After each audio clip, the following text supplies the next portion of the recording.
जानना बहुत ज़रूरी है कि आपका शरीर किन तत्वों से बना है, क्या वो तत्व मेरी डाइट में प्रेजेंट है या नहीं है। एक्सरसाइज से वेट लॉस नहीं होता है, उसका कंट्रीब्यूशन बहुत मिनिमल है। अगर आप नहीं खाओगे तो आपको कोई नुकसान नहीं है। अगर प्रोटीन नहीं खाएं तो कोई नुकसान नहीं है। अगर आप प्रोटीन सर्वाइव और कर सकते फैट, हैं। बिल्कुल बिल्कुल। तो ये जानना बहुत ज़रूरी है कि आपका शरीर किन तत्वों से बना है, क्या वो तत्व मेरी डाइट में प्रेजेंट है या नहीं है। मैंने उसको टू द टी डिसिप्लिन के साथ फॉलो किया। विदिन 1.5 मंथ मैंने 8 kgs लूज़ कर लिया। मैं रोहतक नहीं रहना चाहती थी, मैं थोड़ा एक्सपोजर चाहती थी अपनी लाइफ में कि मुझे बाहर का भी एक्सपीरियंस मिले तो इंसान बेटर प्रैक्टिकल पर्सन बनता है। मैं बहुत मोटी थी बचपन से। ये मेरे लिए करो और मरो वाला चांस था जहाँ पे मैं अपने पैशन, अपने ड्रीम को रियलाइज कर सकती थी। The Haryana Talks presents She Talks, a podcast series dedicated to women, brought to you by our proud sponsor LPS Bosard and co-sponsored by Pathania School and Shri Balaji Mishthan Bhandar. नमस्कार, मेरा नाम है सत्सिंह। दी Haryana talks की she talk series में आज हमारे विशेष मेहमान हैं निकिता गर्ग।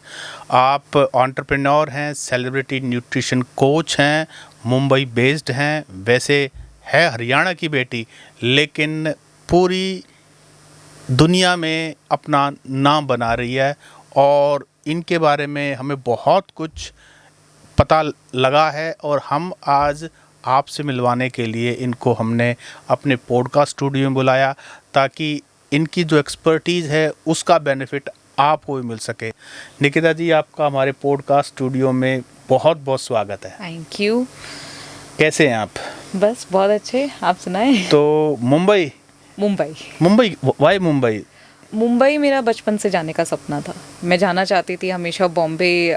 मैंने सुना था कि सपनों की नगरी है, माया नगरी है और यहाँ पे जो भी जाता है अपना करियर बना ही लेता है। तो मैंने इसलिए बॉम्बे जाने का मेरा बहुत क्रेज़ था, इसलिए मैंने बॉम्बे एक लोकेशन चूज़ की। कब गए आप मुंबई? पढ़ाई पूरी करके गए या कब? हाँ जी, मैं पोस्ट ग्रेजुएशन यहाँ से कंप्लीट करके गई रोहतक से, MDU यूनिवर्सिटी से। मैंने सॉफ्टवेयर इंजीनियरिंग किया, I am a gold medallist.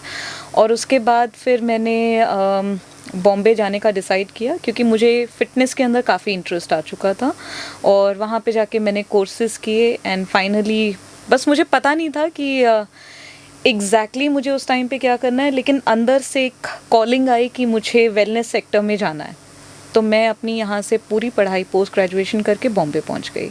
तो वहाँ आपको किसने संभाला? क्योंकि जैसे हम मुंबई के बारे में सुनते हैं तो ऐसी स्ट्रगल स्टोरीज बताते हैं कि मैं दिल्ली से ट्रेन में बैठ के गया और वहाँ मेरे जेब में इतने रुपये थे, फिर मैं रेलवे स्टेशन पे सोया। निकिता गर्ग की मुंबई की क्या कहानी है? मैं ऐसे तो नहीं बोलूँगी कि मैं ट्रेन में बैठ के गई थी, बट ये एक लड़की की अपनी अलग कहानी है। चाहे वो किसी भी घर से बिलोंग करती हो, अच्छे घर से बिलोंग करती हो या हम्बल बैकग्राउंड से बिलोंग करती हो, हर लड़की की अपनी एक स्ट्रगल होती है अपना करियर चूज़ करने के लिए। तो मेरी ये स्ट्रगल थी कि मुझे एक इंजीनियरिंग फील्ड से वेलनेस फील्ड के अंदर आना है। तो मेरा ये सबसे बड़ा स्ट्रगल था और बेसिकली मैं गोल्ड मेडलिस्ट थी, हमेशा से टॉपर रही। तो पेरेंट्स को भी थोड़ा सा लगा कि इतने हाई क्वालिफाइड एरिया से आप ये वेलनेस सेक्टर में क्यों जाना चाह रहे हो। तो थोड़ा सा ऑब्जेक्शन था उन्हें, but they have been my biggest support. अगर उनका सपोर्ट नहीं होता तो शायद निकिता गर्ग नहीं होती। एक और चैलेंज था आपके लिए, जो वैश्य समाज है उसमें बिजनेस को ज़्यादा प्रायोरिटी दी जाती है। Correct. या फिर गवर्नमेंट जॉब तो सभी की पसंद होती है, लेकिन एक ऐसा फील्ड शायद आपके परिवार में कोई नहीं था और फिर रोहतक छोड़ के मुंबई माया नगरी में बहुत सारे चैलेंज। वो बहुत बड़ा चैलेंज था मेरे लिए, बिकॉज इसमें मैं कहूँगी कि मेरी मदर का रोल है सबसे बड़ा। बेसिकली मैं एक MDU की कॉलेज मैगज़ीन की एडिटर थी। तो वहाँ पे मुझे बोला गया था कि आप एक पोएम लिख। तो मैंने वो पोएम लिखी, मेरी तमन्ना। मेरी मम्मा ने वो रीड किया पोएम और मम्मी ने बोला कि तेरी तमन्ना क्या है। मैंने बोला कि मुझे बॉम्बे जाना है। And within 15 minutes, I don't know how my mother convinced my father, लेकिन मेरे फादर बिल्कुल भी रेडी नहीं थे उस टाइम पे मुझे भेजने के लिए। वो तो चाहते ही नहीं थे कि मैं उनसे कहीं भी दूर चली। You are at the age of? I was at the age of 23 at that time, 23-24। Okay, 23 की एज में लड़की को शादी की बात सोचते हैं। आपको मुंबई भेज दिया। मैं ये बोलूँगी कि मेरे पेरेंट्स जैसे हैं वो सभी लड़कियों को मिलने चाहिए। My mother has been the biggest supporter of mine. मेरे आपकी- फादर भी हैं, चाहे अग्री करें कोई भी मेरे डिसीजन से या नहीं करें, but he has always been standing with आपकी मम्मी और पापा दोनों ही एमडीयू में MDU में प्रोफेसर्स हैं. जी जी. बोथ आर प्रोफेसर्स, और आप ही एमडीयू से पढ़ी हाँ जी. लिखी लड़की हैं, गोल्ड मेडलिस्ट हैं और इंजीनियरिंग जैसे फील्ड से बिलोंग करती हैं. तो मुंबई जब आप गए तो मुंबई में आपने कैसे एस्टेब्लिश किया अपने आप को? देखिए, मुंबई में मैं जब गई थी, ऑब्वियसली मेरा सिलेक्शन 6 महीने पहले हो गया था. 2015 में नोएडा में मेरा सिलेक्शन हो गया था मास्टर ट्रेनर कोर्स के लिए. और पापा ने घर पे आते ही मना कर दिया था कि बॉम्बे नहीं जाना है, तेरा सिलेक्शन हो गया, चलो ठीक है. For 6 months I was collecting my money. तो जो लड़की हमेशा मिंत्रा पे शॉपिंग करके हमेशा अपने घर पे ऑर्डर कर रही थी, उसने ऑर्डर्स करने बंद कर दिए. और जो भी मैं टॉपर के थ्रू मुझे जो स्कॉलरशिप्स आती थी या मैंने थोड़ा बहुत भी छोटा मोटा काम किया, उससे मैंने पैसे कलेक्ट किए. और वो कलेक्ट करने के बाद मेरे पास अमाउंट 1,30,000 हो गया था 6 months के अंदर. और मैंने मम्मा को कहा कि आपको फ़ीस की चिंता करने की ज़रूरत नहीं है, मुझे ये कोर्स करना ही है. And one of the best person से, मिस्टर कैजाद कपाड़िया, उनसे मुझे ये कोर्स करना है. तो मैं करना चाहती थी वहाँ पे. मैंने कहा फ़ीस मैंने इकट्ठी कर ली है. नोएडा कोर्स हुआ ये? नहीं, बॉम्बे में ही हुआ. अच्छा, क्योंकि ये बॉम्बे में ही होना था ये कोर्स. तो मैंने ये सोचा था कि ये करो मरो वाला चांस है मेरे लिए. और नहीं तो फिर मेरे लिए एक ही ऑप्शन था, कंपनी ज्वाइन करो, कोई भी सॉफ्टवेयर रिलेटेड कंपनी, फिर वहाँ से अपना करियर आगे बढ़ाओ. ये मेरे लिए करो मरो वाला चांस था, जहाँ पे मैं अपने पैशन, अपने ड्रीम को रियलाइज़ कर सकती थी. तो समहाउ मैंने मेरे पेरेंट्स को, मम्मा को कन्विंस किया. एंड फिर मैं डैड को, मम्मा ने कन्विंस किया. डैड मुझे बॉम्बे ले आए. और बॉम्बे आने के बाद हमने अकोमोडेशन देखी और बाकी के सारे कोर्सेज भी उन्होंने एनरोल करा दिए. एट दैट टाइम कितना लंबा कोर्स होता है ये आप लगा लीजिए 1 year के अंदर मैंने सारे कोर्सेज कर लिए थे. न्यूट्रिशन एंड एक्सरसाइज से रिलेटेड जितने भी हो सकते थे मैंने सभी कर लिए थे. And it was way back in? It was way back in 2016-17. 2016 में मैंने अपनी पोस्ट ग्रेजुएशन कंप्लीट की. एंड 2017 अप्रैल तक मेरे ये सारे कोर्सेज कंप्लीट हो गए थे. And after the completion of course what was next? ये मुझे भी नहीं पता था. After the completion of course mummy papa को लगा कि अब तो कोर्स कंप्लीट करके घर वापस आना ही है इसने. तो मैं एक्चुअली गई भी घर, लेकिन इस इंटेंशन से कि मुझे बॉम्बे वापस आना है. और मेरे पास कोई भी जॉब नहीं था उस टाइम पे कि मैं बॉम्बे सस्टेन कर सकूं, क्योंकि मॉम डैड ने सिंपली मना कर दिया था, now you have to earn and support yourself. So I said कि ओके. मैं घर वापस गई. तब मुझे पता चला कि I am being awarded as gold medalist. फिर मैंने कॉन्वोकेशन तक मैं यहाँ पे रुकी. एंड देन मैंने मम्मा को बोला कि आई एम गोइंग बैक. तो I think my mamma supported at that time also. फिर मैं गई. मुझे पता नहीं था कि मैं क्या करूँगी, लेकिन एक चीज़ क्लियर थी कि मैं न्यूट्रिशन पढ़ाना चाहती हूँ. आई was very very very clear कि मुझे और कोई काम नहीं करना है. मुझे सिर्फ और सिर्फ न्यूट्रिशन की अवेयरनेस, न्यूट्रिशन का एजुकेशन वो देना है.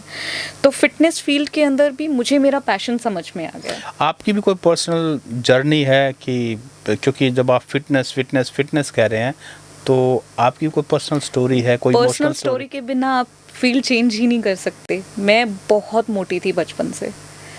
मैं ये सोचती थी कि मेरे पास सब कुछ है, अच्छे पेरेंट्स हैं, अच्छी एजुकेशन है, अच्छी लाइफ है बाय गॉड्स ग्रेस. और स्पोर्ट्स पर्सन भी थी. 9 नेशनल्स मैंने रिप्रेजेंट किए हैं बेसबॉल एंड सॉफ्टबॉल के अंदर. I was very very active in sports, चाहे वो रेसिंग हो, स्विमिंग हो, कोई भी हो. I use to bag positions with that heavy wait.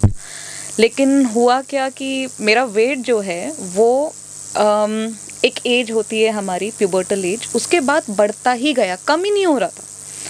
चाहे मैं एक्सरसाइज करूँ, चाहे मैं ग्राउंड्स पे राउंड लेकर आऊँ. पापा हमेशा 6 बजे उठ के मुझे रनिंग के लिए लेके जाते थे, लेकिन कोई वेट में असर ही नहीं आता था. तो वो कुछ समझ में ही नहीं आ रहा था कि मेरा एवरेज क्लास की लड़कियों से मेरा वेट 5 से 6 किलो ऊपर ही रहता. और हर क्लास में मेरा वेट 5-5 किलो बढ़ता ही जा रहा था. और 11th-12th में ऐसा हुआ कि मेरा वेट जो है वो 15-20 kgs मतलब ऊपर ही हो गया, जो आइडल बॉडी वेट से ज़्यादा था. तो माय मैक्सिमम वेट वाज 70. फिर मेरे पापा ने बोला, अब मुझे तुझे ले जाते हुए शर्म आती है कि कोच साहब की बेटी ऐसी नहीं हो सकती, you have to be fit. तो मैंने वो चैलेंज लिया, फिर मैंने एक जिम ज्वाइन किया, वहाँ पे एक डाइट चार्ट रखा हुआ था, मैंने उसको टू द टी डिसिप्लिन के साथ फॉलो किया। विद इन 1.5 मंथ मैंने 8 kgs लूज़ कर लिया। उसके बाद भी मुझे वो सेटिस्फाइंग बॉडी कॉम्पोजिशन नहीं मिल रहा था, ऐसा लग रहा है जैसे वेट झड़ा है, पर अभी भी आपकी बॉडी के अंदर मोटापा है, अभी भी आप कोई अपनी मनपसंद की ड्रेस पहनना चाहते हो वो नहीं पहन सकते हो। तो उसके बाद थोड़ा सा आई वॉज ऑलवेज रिबेलियस, मैं रोहतक नहीं रहना चाहती थी, मैं थोड़ा एक्सपोजर चाहती थी अपनी लाइफ में कि मुझे बाहर का भी एक्सपीरियंस मिले तो इंसान बेटर प्रैक्टिकल पर्सन बनता है। तो मैंने थोड़ा सा फोर्स किया, मेरी परसेंटेज अच्छी थी तो मैंने लवली प्रोफेशनल यूनिवर्सिटी कॉलेज जो है स्कॉलरशिप के बेसिस पे ज्वाइन कर लिया। B Tech computer science and engineering में मुझे वहाँ पे एडमिशन मिल गया। एंड आई मस्ट से कि LPU has changed my life. और कम्प्लीटली बॉडी वाइज भी मुझे चैलेंज मिला। बॉडी वेट 62 के आसपास रहता था, तब भी मैं मोटी दिखती थी उसमें भी, क्योंकि मेरी हाइट के अकॉर्डिंग 62 भी ज़्यादा है। तो मुझे किसी ने क्लास में चैलेंज किया तो कभी पतली ही नहीं हो सकती, और मैंने वो चैलेंज फिर एक्सेप्ट किया कि मैं इस क्लास की सबसे पतली लड़की बन के दिखाऊंगी। And did you prove? Yes, I did prove. तो मैंने जिम ज्वाइन किया, वहाँ पे नया जिम खुला था and it was excellent, fitness as करके एक जिम था। एंड लकीली मेरे जो ट्रेनर थे वो भी बहुत अच्छे थे, उन्होंने मुझे काफ़ी सपोर्ट किया एंड उनकी वजह से मेरा ट्रांसफॉर्मेशन हुआ। उन्होंने जो मुझे गाइडेंस दी, जैसी भी गाइडेंस उन्होंने मुझे दी, एक्सरसाइज से रिलेटेड, न्यूट्रिशन से रिलेटेड, उन्होंने मेरा वेट कम करके दिखाया। वो मेरा वेट 60 से 45 तक ले आए थे। मतलब Really? ये मेरी चॉइस थी, ये उनकी चॉइस नहीं थी। मेरे ट्रेनर सब ने मुझे मना किया था कि ये बहुत लो वेट है, बट पंजाब में एक गाना चलता था, लक 28 कुड़ी दा 47। Wait सो कुड़ी दा। I wanted to be in the best of my body composition. लेकिन मेरे में एक चीज़ थी कि मैं मेहनत करना चाहती थी हमेशा। और मेहनत कैसे कि मैं एक्सरसाइज बहुत करती थी, रनिंग, वेट ट्रेनिंग, फ्लेक्सिबिलिटी, जो मेरे ट्रेनर ने कहा मैंने बहुत डिसिप्लिन के साथ उसे फॉलो किया। वो जो आप कह रहे हो ना कि आप मेहनती थे, आपके फादर साहब रेसलिंग में, आपके अंकल सेलिब्रेटेड रेसलर, और ये तो आपके खून में भी तो है, कह सकते हैं। मैंने आपको बोला कि अपब्रिंगिंग एंड बैकग्राउंड का काफ़ी फर्क पड़ता है। DNA भी ऐसा ही है। DNA भी ऐसा ही हो गया। आई थिंक ये हार्ड वर्क जो है हम सिर्फ बोलते हैं, लेकिन करना बहुत ज़रूरी होता है और ये इंटरनली आता है आपको। तो I was very keen on changing my body. मुझे समझ में ही नहीं आता था कि ये बॉडी वेट बढ़ता क्यों है, कम क्यों होता है, but I did prove my self. मैंने 45 kg अपना बॉडी वेट अचीव कर भी लिया था। मैं आपको फ़ोटोज़ भी दिखाऊंगी इस पॉडकास्ट के बाद, आप देखेंगे कि मेरा बॉडी वेट कैसे ड्रास्टिकली रिड्यूस हुआ। लेकिन वो जो बॉडी वेट था, it is a non sustainable body weight. वो 45 किलोस नहीं कर सकते आप सस्टेन मेरी हाइट में भी, क्योंकि वो एक एज थी जिसने मेरा मसल तो रिटेन किया, लीन बॉडी मास मेंटेन किया, फैट काफ़ी कम हो गया था, लेकिन वो सस्टेनेबल बॉडी वेट नहीं है। तो मैं फिर कंफ्यूज हो गई कि एक दिन कुछ भी आप एक्स्ट्रा खा लो, आपका 2 kg बॉडी वेट बढ़ जाता है। तो आई वाज लाइक कि आप बिना खाए कब तक रह सकते हो? ऐसा क्या साइंस है बॉडी में? क्या मैं हेरिडिटरी ऐसी हूँ? Why I am not lucky? ये लड़कियां कैसे पतली रह जाती हैं रसगुल्ला खा के, केक खा के, और मैं तो रसगुल्ला खा के बिल्कुल वैसी रसगुल्ले जैसी हो जाती हूँ। तो ऐसा क्यों हो रहा है मेरे साथ? I really wanted to know. तो किसी ने मुझे गाइड किया था, वो भी मेरे आज के दिन पे वो मेरे कोच रह चुके हैं, न्यूट्रिशन प्लान कर रहे थे वो भी मेरे लिए, प्रशांत सर। तो उन्होंने मुझे रेकमेंड किया कि आप बॉम्बे में जाके कोर्स करो, आप बहुत पैशनेट हो, आप बहुत पैशनेटली वर्कआउट्स करते हो, तो आपको द बेस्ट से ही ट्रेनिंग लेनी चाहिए। तो मुझे यहाँ से मेरा जर्नी स्टार्ट हुआ वेट लॉस के लिए एंड फिटनेस के लिए।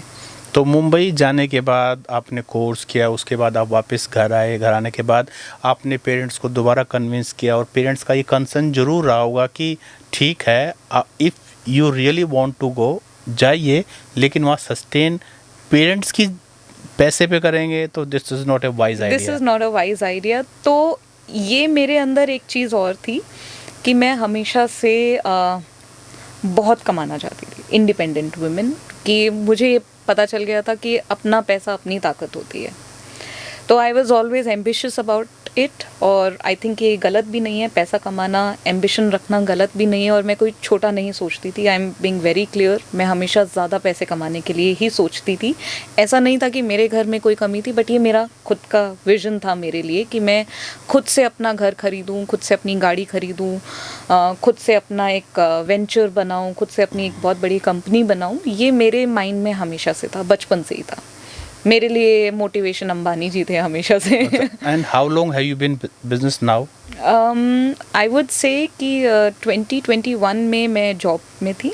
2021 के बाद ही मैंने सारे बिजनेस के अपॉर्चुनिटीज़ एक्सप्लोर किए। तो पिछले 4 साल से आप बिजनेस के अंदर हैं? हाँ जी, मैं अभी भी एक्सप्लोर ही कर रही हूँ, बिकॉज एंटरप्रेन्योरशिप इतनी ईजी नहीं होती, बहुत सारे ऑब्स्टेकल्स आते हैं, बहुत सारी चीज़ें आती हैं। बेसिकली आप करते क्या हैं? मतलब जैसे हमने कहा सेलिब्रिटी न्यूट्रिशनिस्ट, तो बेसिकली होता क्या है ये?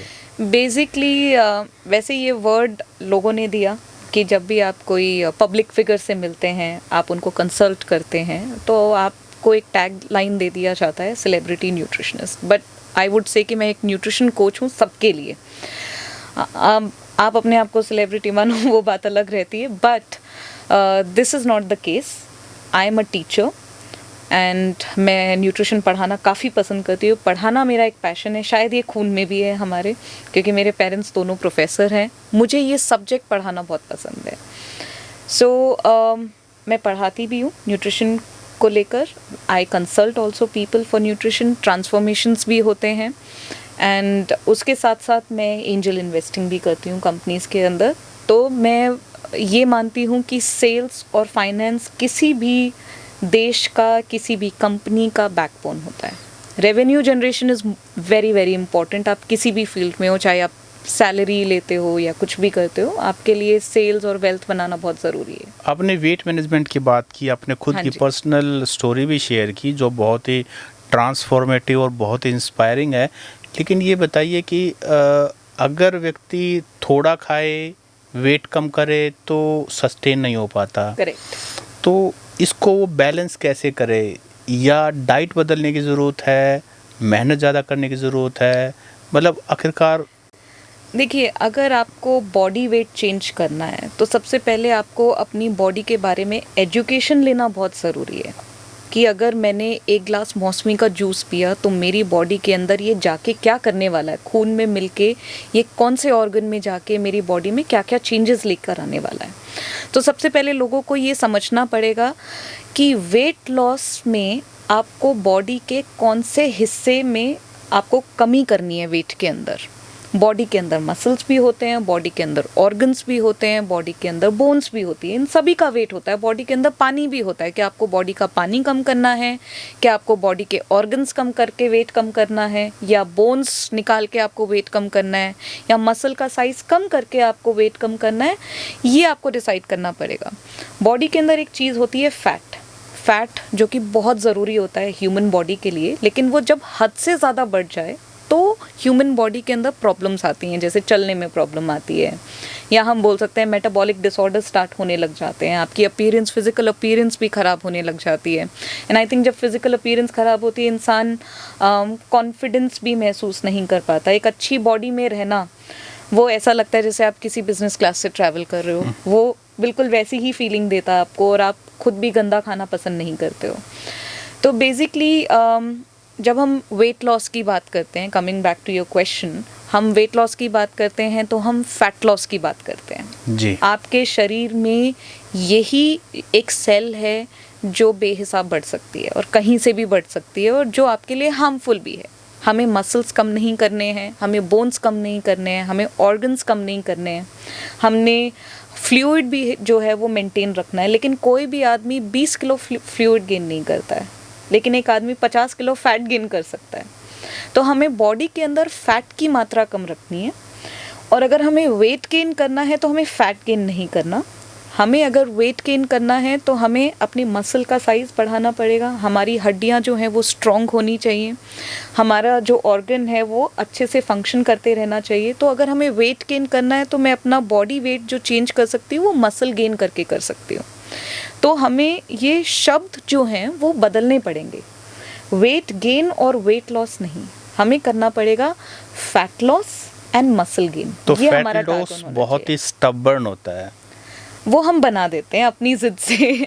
वो बोलते हैं ना कि आप अपनी ज़बान को कंट्रोल रखिए, तो अगर कंट्रोल रखेंगे तो अच्छी बातें भी बोल पाएंगे क्या और कम खाने अच्छा से खाने भी क्या होगा। कम खाने से फैट लॉस होता है?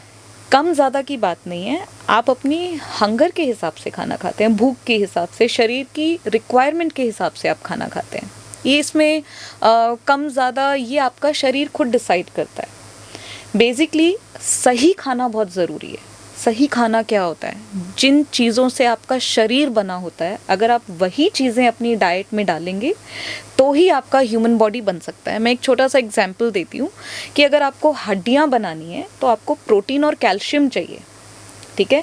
आप आयरन डाल के हड्डी नहीं बना सकते, कोई हम लोहे का पिलर नहीं बना रहे हैं, हम ह्यूमन बॉडी की हड्डी बना रहे हैं। तो कैल्शियम होगा तो आपकी हड्डी की जो डेंसिटी है, बोन डेंसिटी, वो मेंटेन होगी।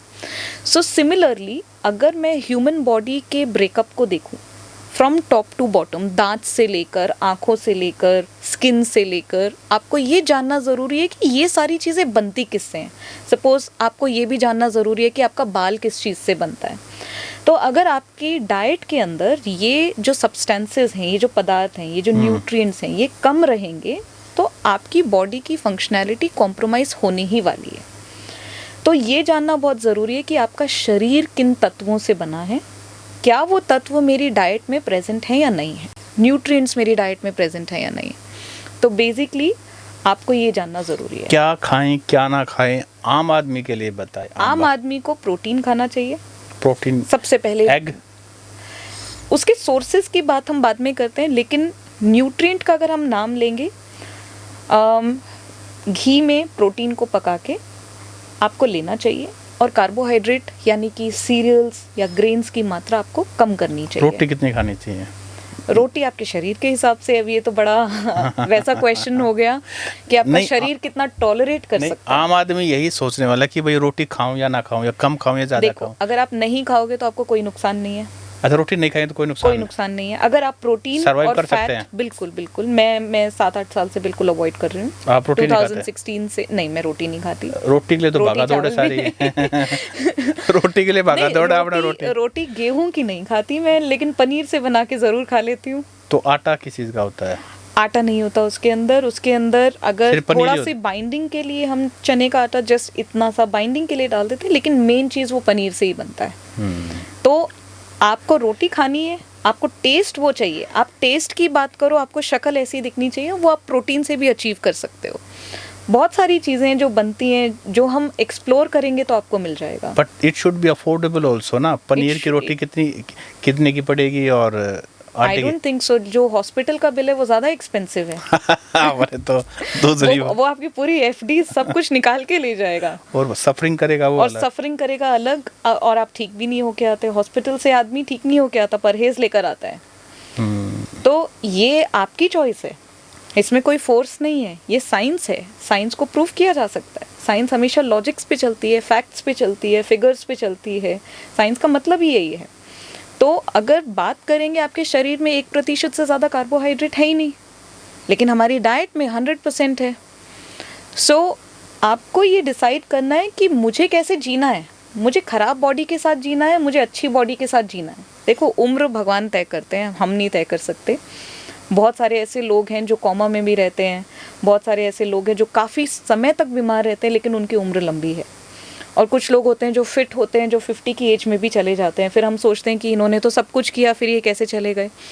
तो ये बहुत सारी चीज़ें होती हैं, ये हमें भगवान पे ही छोड़ देना चाहिए। लेकिन जब तक आप जी रहे हो, आपका शरीर कैसा है, that matters the most. Quality of life is very very important. Has nutrition got to do anything with mental health?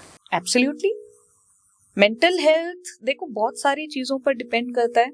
अगर आप न्यूट्रिशन अच्छा भी खा रहे हो, लेकिन आपकी लाइफ में सिचुएशंस खराब चल रही हैं, तो मेंटल हेल्थ तब भी खराब हो सकती है। मैं ये नहीं बोलूंगी कि एक फिटनेस पर्सन की कभी भी मेंटल हेल्थ खराब नहीं हो सकती, आपकी सिचुएशंस पे भी डिपेंड करता है। लेकिन अगर आप अपनी बॉडी में काफ़ी अच्छा फील कर सकते हैं, तो आप स्ट्रेस को काफ़ी मात दे सकते हैं अपनी लाइफ में। क्योंकि स्ट्रेस से होने वाले जो नुकसान है वो फिट पर्सन को भी होने ही वाले हैं, लेकिन उसका जो इम्पैक्ट है वो कम हो जाएगा, क्योंकि न्यूट्रिशन जो है वो आपका अच्छा है। खराब न्यूट्रिशन और स्ट्रेस के साथ बॉडी और भी ज़्यादा खराब होती है। जो चीज़ एक छोटा सा एग्जाम्पल ले लेते हैं, अगर आपको एसिडिटी इशू है, स्ट्रेस आ जाए तो और भी ज़्यादा बढ़ जाता है। इसको हम साइंटिफिक भाषा में बोलते हैं कॉर्टिसोल हार्मोन। कॉर्टिसोल हार्मोन जब बॉडी में काफी लंबे समय तक रहता है, रिलीज होता ही रहता है, तो आपके स्टमक को भी एक सिग्नल मिलता है एसिड प्रोडक्शन का। ओके, एसिड प्रोडक्शन अच्छी बात है, लेकिन जरूरत से ज्यादा हो जाए तो गलत है। बॉडी में हर चीज आपके लिए अच्छी है, कोई भी चीज जरूरत से ज्यादा हो जाए वो गलत है। तो एसिड प्रोडक्शन इसलिए इंपॉर्टेंट है क्योंकि फूड से आने वाले जो बैक्टीरियाज होते हैं वो एसिड के अंदर खत्म हो जाते हैं। बहुत सारे और भी फंक्शंस हैं अगर हम एसिड की बात करें, बट वो ऑप्टिमल अमाउंट में रिलीज होना चाहिए। तो कई लोग कंप्लेन करते हैं कि स्ट्रेस है, हमें पेट में जलन हो रही है, वो सही कंप्लेन करते हैं, या उन्हें कॉन्स्टिपेशन हो जाता है, क्योंकि स्ट्रेस हार्मोन का काम ही यही होता है। तो जब हम स्ट्रेस मैनेजमेंट की बात करते हैं, nutrition is only one of the factor. आप एक्सरसाइज करते हैं, जिम जाते हैं, वहां पे भी काफी अच्छा स्ट्रेस मैनेजमेंट होता है, क्योंकि आपकी बॉडी में अच्छे एंडोर्फिन्स रिलीज होते हैं। स्ट्रेस मैनेजमेंट लोग साइकोलॉजिस्ट के पास भी जाते हैं, वो भी एक अच्छा फील्ड है। कोई इसमें कोई बीमारी नहीं होती है, this is just mental wellbeing. या आप किसी दोस्त से, कोई रिलेटिव से बात कर लेते हैं, या आपके पास खूब सारा पैसा आ जाए तो भी स्ट्रेस रिलीज हो जाता है। कुछ समय के लिए हो जाता है, बट मैं ये नहीं कहूंगी everybody who is a billionaire और trillionaire is happy and sound and safe. तो स्ट्रेस मैनेजमेंट हर इंसान का अपना अलग रहता है, बट अगर आपको स्ट्रेस हो रहा है, ऐसे कुछ सप्लीमेंट्स भी होते हैं जो आपको हेल्प कर सकते हैं उसके बैड इफेक्ट से बचाने के लिए। वो नेचुरली भी होते हैं, बट कितना इम्पैक्ट डालेंगे वो आपके स्ट्रेस लेने पर पता चलेगा। तो ऐसी कोई एक्सरसाइज जिससे एंडोर्फिन्स रिलीज होते ही रहें? एक्सरसाइज जो भी आप करो, आप राइट रीजन से एक्सरसाइज कीजिए। वेट लॉस के लिए एक्सरसाइज मत कीजिए, क्योंकि एक्सरसाइज से वेट लॉस नहीं होता है, उसका कंट्रीब्यूशन बहुत मिनिमल है। तो फिर किससे वेट लॉस होता है? न्यूट्रिशन में क्या? अब सारा घूम फिर के सवाल वही आ गया, न्यूट्रिशन में क्या? उसके लिए आपको डिटेल में थोड़ा पढ़ाई करना पड़ेगा, बट न्यूट्रिशन में यस मैं बोल सकती हूँ कि गुड सोर्सेज ऑफ आप प्रोटीन ले सकते हो, जैसे कोई वेजिटेरियन प्रोटीन इज वन। जैसे प्रोटीन जो हमारी इंडियंस की डाइट है, खास करके नॉर्थ इंडियंस की, क्या न्यूट्रिशन पूरी मात्रा में हम ले पाते हैं? आई वुड से अ बिट यस, ठीक है, क्योंकि हम खाते भी ज़्यादा हैं और वर्कआउट्स भी करते हैं, ये हमारे थोड़े खून में आ चुका है। क्योंकि हम मिल्क बेस्ड प्रोडक्ट्स बहुत ज़्यादा लेते हैं, जैसे कुछ लोग हैं 2-2 लीटर मिल्क पी जाएंगे, तो उनकी प्रोटीन की रिक्वायरमेंट मिल्क से पूरी हो जाती है, बट अगेन 2 लीटर अगर कोई दूध पी रहा है पूरे दिन में, तो उसको शुगर भी बहुत सारी मिल जाती है, लैक्टोज जो है वो 100 ग्राम्स तक मिल जाती है, तो उनको पेट में काफ़ी इरिटेशन, गैस का प्रॉब्लम, फ्लॉटुलेंस, ये सब हो सकता है। तो लेकिन उनकी मैं ये बोलूँगी कि मैक्रोन्यूट्रिएंट रिक्वायरमेंट जो है प्रोटीन और फैट की, वो पूरी हो जाती है 2 लीटर दूध पीने से। अब हर कोई 2 लीटर दूध तो पीता नहीं है, बट फिर भी dairy based products north side में काफ़ी चलते हैं, तो उस वजह से आई वुड से कि उनकी फिर भी रिक्वायरमेंट पूरी हो जाती है। But if I go to the western side, या फिर जो लोग बिल्कुल ही प्लांट बेस्ड फूड खाते हैं, आई एम नॉट सेइंग कि उनको प्रोटीन बिल्कुल नहीं मिलता है, लेकिन जो वैल्यू आपको फर्स्ट क्लास प्रोटीन से मिलेगी, जो गुड सोर्स ऑफ प्रोटीन है, वो उसको हम compete नहीं कर सकते। दाल में होता है प्रोटीन? दाल में होता है प्रोटीन, लेकिन बहुत कम मात्रा में होता है। यही हमारी एजुकेशन सिस्टम में कमी है। तो किस चीज़ में है जो हमारे चारों तरफ है? दाल जो होती है उसके अंदर 60% कार्बोहाइड्रेट होता है और 20% प्रोटीन होता है। अगर आपने 100 ग्राम दाल ली है, उसमें 60 ग्राम कार्बोहाइड्रेट्स है, 21 ग्राम्स प्रोटीन है। आप ये बोल सकते हो कि रोटी से ज़्यादा प्रोटीन दाल में है। रोटी में 10-11 ग्राम मिलेगा आपको 100 ग्राम गेहूं में, चावल में तो हार्डली 1 ग्राम प्रोटीन है। तो हमारे चारों तरफ जो चीज़ है उनमें से किस चीज़ में सबसे ज़्यादा प्रोटीन है? पनीर में। पनीर। अगर आप वेजिटेरियन सोर्स की बात करते हो, नॉन वेजिटेरियन सोर्स तो आपको मालूम ही है, हाँ वो तो अनलिमिटेड है, ठीक है। तो हम खुद प्रोटीन से बने, हम अगर शेर हमें खा जाए तो हम उसका प्रोटीन बन जाते हैं सिंपल है। तो बेसिकली अगर मैं बात करूँ प्रोटीन के सोर्सेज की वेजिटेरियनिज्म में, तो डेयरी प्रोडक्ट्स में आपको अच्छी क्वालिटी का प्रोटीन मिल जाता है, और डेयरी प्रोडक्ट्स में मिल्क से काफ़ी परहेज करते हैं लोग लैक्टोज की वजह से, विच आई अंडरस्टैंड कि लैक्टोज एक प्रॉब्लम है डाइजेशन में।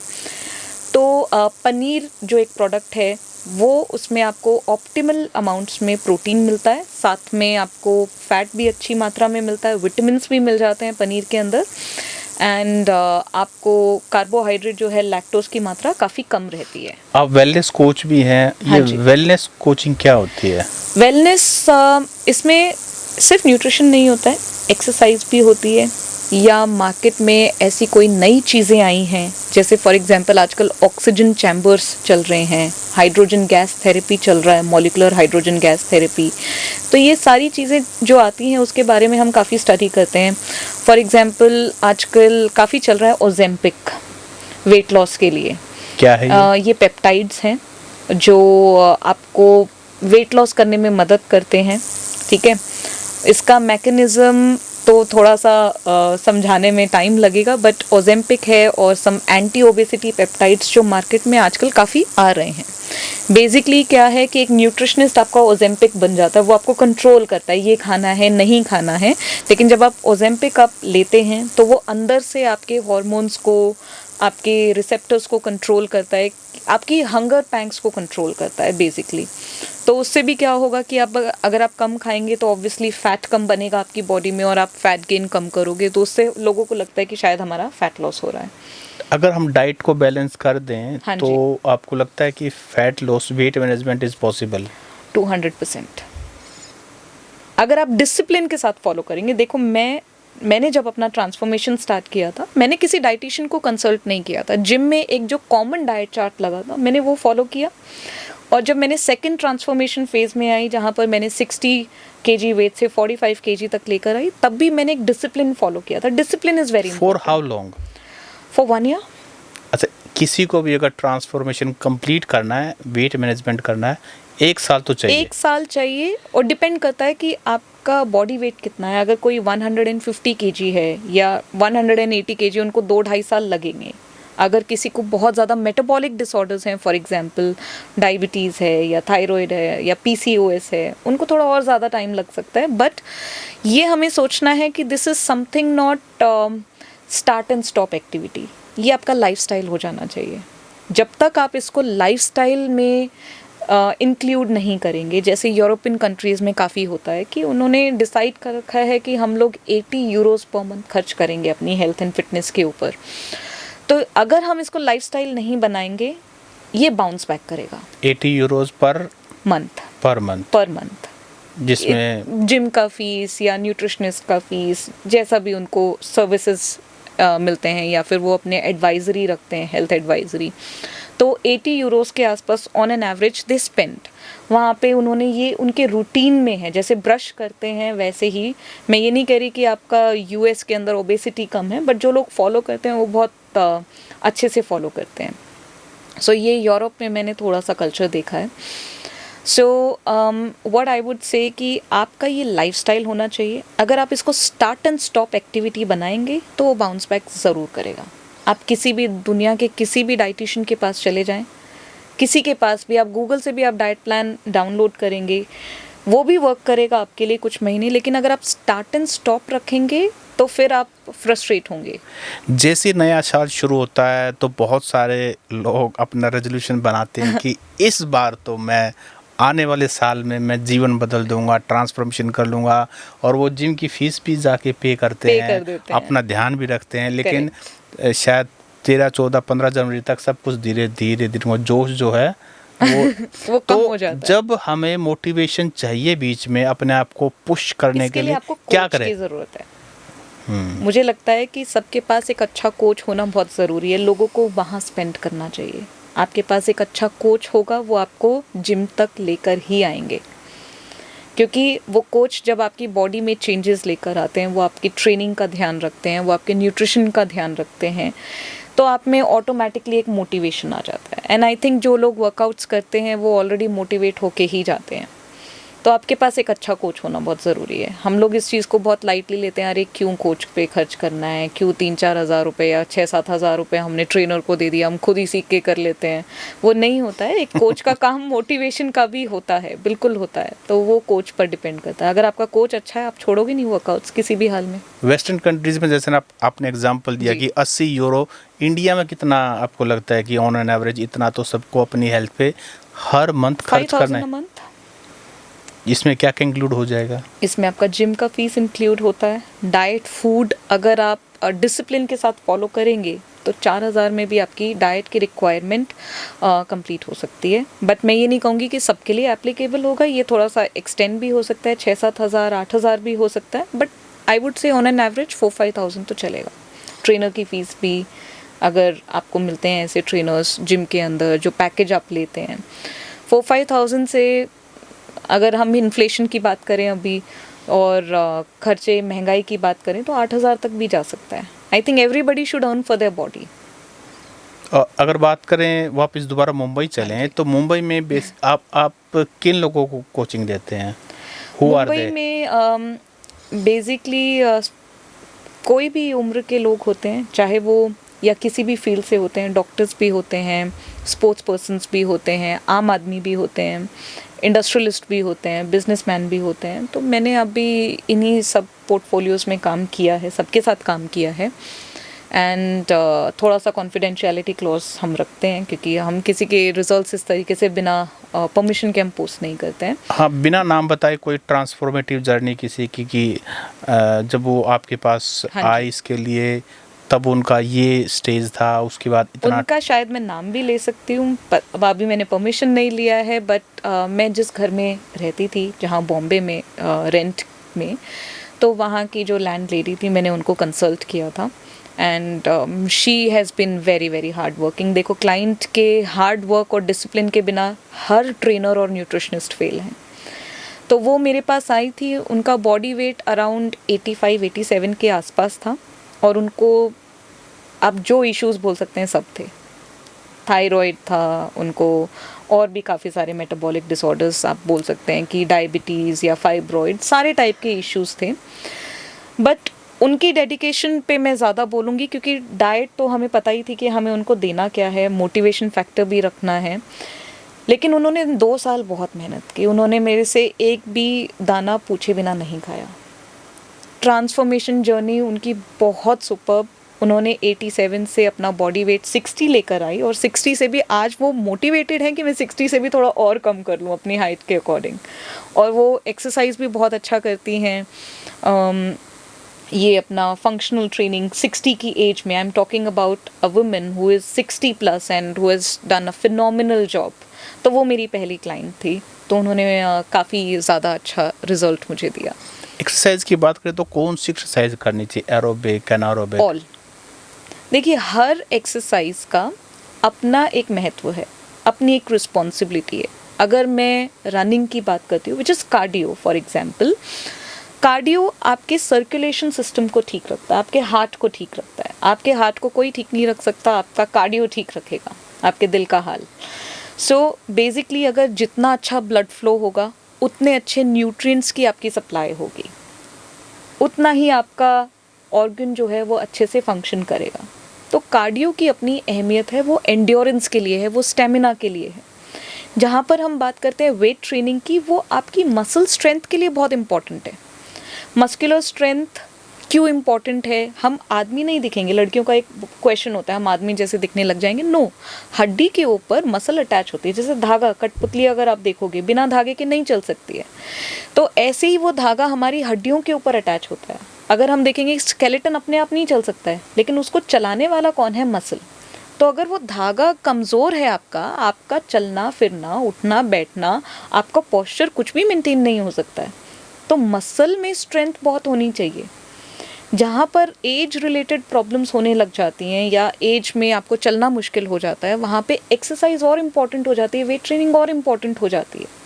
So it's very very important कि आप एक्सरसाइज सही रीज़न से करें। वेट ट्रेनिंग कर रहे हैं ताकि आपका लीन बॉडी मास मेंटेन रहे, आपका पोस्चर मेंटेन रहे, आपकी फिजिकल एक्टिविटी मेंटेन रहे। ओके, मसल्स की वजह से ही होता है। अगर आप कार्डियो कर रहे हैं तो आपका सर्कुलेटरी सिस्टम इम्प्रूव रहेगा, आपकी न्यू कैपिलराइजेशन होती है, न्यू कैपिलरीज बनती हैं हार्ट की तरफ जो ब्लड फ्लो करती हैं, तो और भी अच्छा है आपके लिए। ब्रीदिंग आपकी इम्प्रूव होती है, जितना अच्छा आपका हार्ट रेट रहेगा, रेस्टिंग हार्ट रेट रहेगा। ऐसे मतलब 48 रेस्टिंग हार्ट रेट अचीव करना बहुत मुश्किल है, बट अगर आपका हार्ट रेट जितना अच्छा रहेगा एक्सरसाइज करके, आपका ब्लड प्रेशर भी उतना ही अच्छा रहेगा। काफ़ी वेज़ोडाइलेशन होता है जब हम एक्सरसाइज करते हैं, कार्डियो करते हैं, बहुत सारे इम्प्रूवमेंट्स आते हैं, चेंजेस आते हैं। तो कोई भी पर्सन हो, चाहे वो बीमार हो या नहीं हो, या सीनियर सिटीज़न हो या बच्चा हो, या स्पोर्ट्स पर्सन हो या आम आदमी हो, लेडी हो, irrespective of gender, her type की एक्सरसाइज करनी चाहिए और उनको फ्लेक्सिबिलिटी भी करनी चाहिए। क्योंकि अगर आपका मसल टाइट है तो आप फिर भी जैसे टाइट जीन्स में बैठते हो, ऐसे टाइट मसल्स के साथ भी आपकी बॉडी बिहेव करती है। तो हर कंपोनेंट, फिटनेस के हर कंपोनेंट का अपनी एक अहमियत है। लेकिन बहुत बार ऐसा सुनने को मिलता है कि कोई भी सेलिब्रिटी है, बहुत फिट है, लेकिन जिम में एक्सरसाइज करते करते एकदम से उसको हार्ट अटैक आया एंड ही इज़ गॉन। देखिए, हार्ट का बंद होना बहुत ज़रूरी है अगर आपको मृत घोषित करना है। मैंने आपको पहले भी बोला था कि फिट पर्सन्स भी जा सकते हैं। अब ये मुझे नहीं पता है कि उनका मेडिकल बैकग्राउंड क्या है, तो I can not comment upon them. Exercise करने की वजह से ये प्रॉब्लम नहीं हो सकती है अनटिल एंड अनलेस अगर आप एक राइट कोच के अंदर आप गाइडेंस लेके आप सब कुछ करते हैं। ठीक है, कई बार जोश जोश में बहुत ज़्यादा स्पीड पे हमने रनिंग कर ली, हो सकता है कि उस टाइम पे आपका हार्ट लोड नहीं ले पाया हो, या कोई और मेडिकेशंस के थ्रू आप जा रहे हो सकता है, कोई भी प्रॉब्लम हो सकती है। तो उस वजह से may be they face a problem, या फिर शायद हम बोल सकते हैं कि लिखाई था उनका अभी जाना। महिलाओं की हेल्थ के बारे में आपका क्या कहना है? क्योंकि एक एज के बाद महिला often they complain back pain बहुत कॉमन है। बिल्कुल। तो ये back pain, joint pain, neck pain जी इसलिए होता है क्योंकि एक हार्मोन होता है टेस्टोस्टेरोन, जो मेल में 1000 टाइम्स ज़्यादा होता है फीमेल से। Testosterone is a muscle building hormone, ठीक है, मसल्स को बिल्ड करने में काफ़ी मदद करता है। तो नेचुरली फीमेल का जो मसल है वो एज़ कम्पेयर टू मेल काफ़ी कम रहेगा, क्योंकि वो हार्मोन ही वैसा है एंड जेंडर भी वैसा है। सो यहाँ पर फीमेल के लिए वेट ट्रेनिंग करना और भी ज़्यादा इम्पोर्टेंट हो जाता है, क्योंकि यहाँ पे मेल की तरह उनको सपोर्ट नहीं मिलेगा बॉडी के अंदर। सो इट्स वेरी इंपॉर्टेंट कि फीमेल वेट ट्रेनिंग करे। और अगर आप देखोगे ज़्यादातर घरों में आज भी टियर 2 टियर 3 सिटीज़ में फीमेल्स वर्कआउट करने कम जाती हैं जिम्स के अंदर, मेल ज़्यादा जाते हैं। टियर 1 सिटीज़ में I don't see this kind of problem now, but tier 2 tier 3 cities या विलेजेस में हम देखें, I don't find many women in the gym. और प्लस उनको मिथ भी रहता है वेट ट्रेनिंग करेंगे तो हम आदमियों जैसे दिखने लग जाएंगे, कहीं हम ऐसे तो नहीं हो जाएंगे, कहीं हमारे रिप्रोडक्टिव सिस्टम पे कोई प्रॉब्लम तो नहीं आ जाएगी। तो ऐसे से बहुत सारे मिथ्स हैं जो क्लैरिफाई करना बहुत ज़रूरी है। जैसे लोग बोलते हैं कि प्रोटीन शेक्स जो हैं वो फीमेल के लिए नहीं है, ये तो आदमियों के लिए ही होता है, जबकि गलत है। सिर्फ एक ही ऑर्गन डिफरेंट है मेल एंड फीमेल में, वो है रिप्रोडक्टिव सिस्टम। बाकी सारे सिस्टम्स मेल और फीमेल की बॉडी में सेम है। स्केलेटल सिस्टम, फीमेल में भी 206 हड्डी हैं, मेल में भी 206 हड्डी हैं। सो यहाँ पर मैं बोलूँगी कि मिथ्स ने फ्रंट सीट ले रखी है, साइंस ने बैक सीट ले रखी है, क्योंकि लोगों को अवेयरनेस नहीं है। हार्मोन बैलेंस करने के लिए क्या करना चाहिए? डाइट। देखिए, आपके कंट्रोल में एक ही हार्मोन है विच इज़ इंसुलिन। इंसुलिन को कंट्रोल करना मतलब फूड से कंट्रोल करना। और फूड में ऐसी कौन सी चीज़ है जो इंसुलिन को सबसे ज़्यादा भड़का सकती है आपकी बॉडी के अंदर? वो है शुगर। आपको फाइंड आउट करना पड़ेगा आप जो खा रहे हो उसमें कितनी चीनी है। आपने रोटी खाया तो रोटी टूट के ग्लूकोज में बदलेगी, और ग्लूकोज जो है वो मेरे ब्लड के अंदर जाएगा। क्या मेरी बॉडी इतना ग्लूकोज झेल सकती है? अगर झेल सकती है तो आप खा लीजिए, नहीं झेल सकती तो मत खाइए। ये आपके ब्लड टेस्ट भी बता सकते हैं। तो घूम फिर के सारी चीज़ों का जो बेस है वो हमारा न्यूट्रिशन है, जो कि हमारे कंट्रोल में भी है। बिल्कुल है, सबसे बड़ी चीज़ है आपके कंट्रोल में। आप प्रोसेस्ड फूड देख लीजिए, देखिए आप विटामिन मिनरल्स के आजकल कितने सप्लीमेंट्स मिलते हैं। विटामिन ए मिलता है, विटामिन ई मिलता है, विटामिन सी मिलता है। ये इंडस्ट्री ने फ्लरिश करना स्टार्ट किया था 1950s में, क्योंकि विटामिन डिस्कवर ही 1929 में हुए हैं। पहले तो लोगों को पता भी नहीं होता था कि ये विटामिन होते क्या हैं।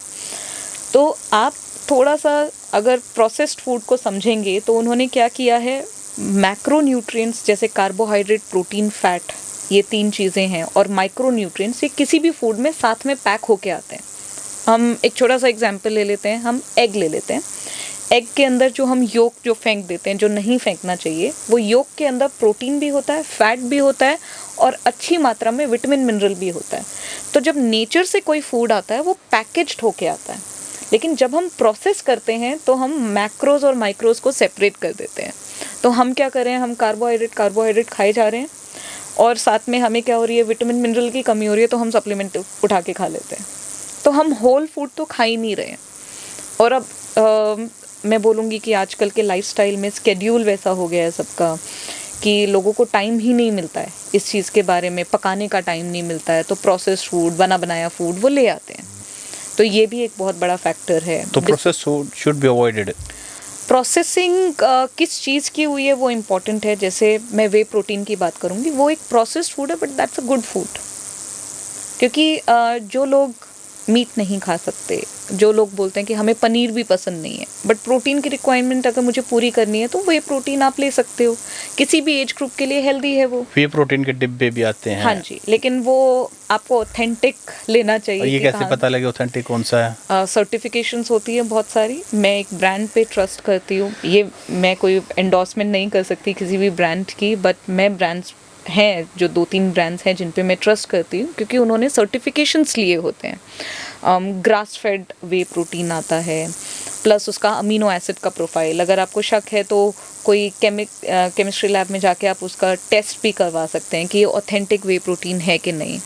बट अगेन हर एक टेस्ट में 1500 रुपये लग जाते हैं, वो प्रोटीन का कॉस्ट पड़ जाता है। तो आपको ब्रांड पे ट्रस्ट तो करना ही पड़ेगा, इन ऑथेंटिक सोर्स से आपको लेना चाहिए।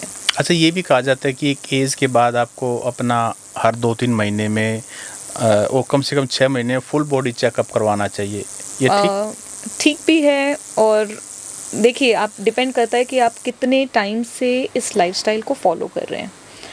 आपकी बॉडी आपको खुद ही आंसर दे देगी कि आपकी बॉडी में कुछ गलत है या नहीं, बट वो पता चलता है जब आपकी बॉडी कम्प्लीटली हेल्दी हो। For certain age I would say कि 30 के बाद या 40 के बाद हर 6 मंथ्स में आप एक ब्लड टेस्ट आप चेक करा सकते हैं। कौन सा ब्लड टेस्ट करवाना चाहिए? बहुत सारे हैं। ये बेसिक टेस्ट जैसे हमारे होते हैं vitamin B12, D3, lipid profile test हम बात करते हैं, या फिर kidney function test, liver function test. लेकिन मैं आपको सबसे ज़रूरी टेस्ट बताना चाहूँगी आज के टाइम पे, क्योंकि छोटे बच्चों को भी आजकल ये प्रॉब्लम होती है ओबेसिटी की, डायबिटीज़ की, थायराइड की। 14-14 साल के बच्चे हैं, 12 साल के बच्चे हैं, पेरेंट्स कंप्लेन करते हैं अरे मेरे बच्चे का हेयर फॉल हो रहा है या ग्रोथ नहीं हो रही है। तो मुझे लगता है कि ब्लड शुगर से रिलेटेड जितने भी टेस्ट हैं वो आपको करा लेने चाहिए एक बार, साल में एक बार। अगर आप हेल्दी लाइफस्टाइल पे नहीं हैं या आपको लग रहा है कि मेरे बॉडी में कोई प्रॉब्लम है, तो हम HbA1c ग्लाइकेटेड हीमोग्लोबिन करके एक टेस्ट होता है, वो भी हम कराते हैं। फास्टिंग शुगर से इतना आपको पता नहीं लगता है, बट फास्टिंग इंसुलिन आप करा सकते हैं, C पेप्टाइड आप करा सकते हैं। और एक और टेस्ट होता है HOMA-IR, homeostatic model of insulin resistance. ये आपको क्राइटेरिया दे देता है कि आपकी बॉडी कितना शुगर टॉलरेट कर सकती है एट अ पर्टिकुलर एज। तो ये आपको मेरे ख्याल से सभी को करा लेने चाहिए, बड़े इंपॉर्टेंट टेस्ट हैं जिन्हें मैं मानती हूँ। शुगर को अवॉइड करें तो कैसा रहे? शुगर हम लोग मानते हैं कि जो चीनी आपने चाय में डाली है उसी को ही हम शुगर मानते हैं, जबकि वो है नहीं। कार्बोहाइड्रेट्स मतलब सैकराइड्स मतलब शुगर। तो आपकी बॉडी कितना टॉलरेट कर सकती है वो आपको आइडेंटिफाई करना पड़ेगा। अब जैसे आप देख सकते हैं कि कुछ लोग हैं जो 8 रोटी खाते हैं फिर भी कभी मोटे नहीं होते, बट उनको अगर नुकसान नहीं हो रहा है, शायद उनकी टॉलरेंस पावर बहुत ज़्यादा है, but is it still healthy for them? I would say no. क्योंकि इतनी सारी जब हम शुगर ले रहे हैं 8 रोटी से, तो उसके अंदर एक और न्यूट्रिएंट आपकी बॉडी के अंदर एंटर कर जाता है जिसको हम बोलते हैं ओमेगा-6। ओमेगा-6 की मात्रा अगर बॉडी में बढ़ जाए तो इन्फ्लेमेशन बढ़ जाती है, यानी कि अंदरूनी सूजन। अब इन्फ्लेमेशन बढ़ेगी तो पेन होगा। तो कई लोग पतले होते हैं तो भी बोलेंगे मुझे घुटनों में दर्द हो रहा है, या मुझे शरीर में दर्द हो रहा है, या ब्लोटिंग हो रहा है, ऐसा करके। तो ये सारे प्रॉब्लम्स भी इनवाइटेड हैं। ऐसा नहीं है कि पतले लोगों को डायबिटीज़ नहीं होता है, ये भी गलत है हमारी सोसाइटी में। और किडनी प्रॉब्लम्स नहीं होते हैं, ये सब चीज़ें होती हैं। बल्कि ओबेसिटी तो एक इंडिकेशन है कि चलो अब सुधर जाओ।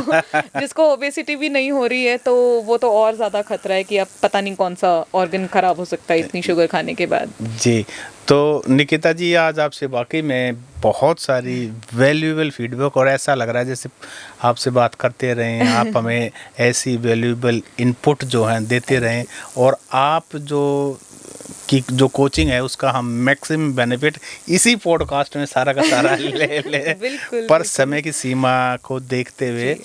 हम पॉडकास्ट स्टूडियो में आज आ पाए और आपने इतना बढ़िया तरीके से चीज़ों को साइंटिफिकली विद एग्जाम्पल्स दे करके जो समझाया ना, वो बहुत अच्छी, मतलब बहुत ही अच्छा लगा। और आशा है जो हमारे सब्सक्राइबर्स हैं, जो हमारे ऑडियंस है, उनको भी निकिता का जो आज का इंटरव्यू था वाकई में आंखें खोल देने वाला होगा। और जैसा इन्होंने कहा कि अपनी बॉडी पर खर्च कर लीजिए, नहीं तो हॉस्पिटल के लंबे लंबे मोटे मोटे बिल देने पड़ेंगे। बिल्कुल बिल्कुल। आपने समय दिया, आपका बहुत बहुत धन्यवाद। थैंक यू नमस्कार। एवरीवन।